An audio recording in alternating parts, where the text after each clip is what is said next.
மிகப்பெரிய வெற்றி படமாக மாறும். அன்பு வந்து சொல்ற எவ்வளோ ஸ்ட்ரகிள்ஸ் இந்த மூவி ரிலீஸ் ஆக எனக்கு தெரியும். பொங்கல் வெளியீடுன்னு போட்டாங்க. நான் அப்போ கூட சொன்னேன் விரைவில் போடுங்க. இல்ல கண்டிப்பா வந்துடலாம் மேடம்னர். சரி உங்க நம்பிக்கை. அதுக்கப்புறம் என்னெல்லாம் நடந்தது என்பது எல்லாருக்கும் தெரியும். ஒரு திரைப்படம் எடுத்து முடித்து அதை ரிலீஸ் பண்ணுவதற்கு எல்லாரும் சப்போர்ட் பண்ணுங்க.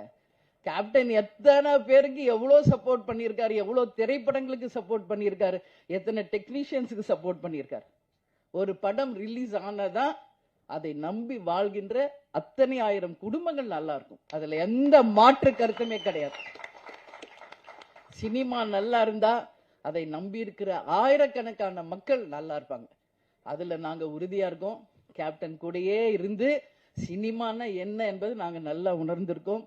நிச்சயமாக கேப்டன் விட்டுட்டு சென்ற அந்த இடத்தை அரசியலில் விஜய் பிரபாகரும், சினிமா துறையில் சண்முக பாண்டியனும் கேப்டன் மாதிரி இருந்து நிச்சயமாக அனைவருக்கும் அதே மாதிரி இருப்பாங்க என்பதில் எந்த மாற்று கருத்தும் யாருக்கும் வேண்டாம்.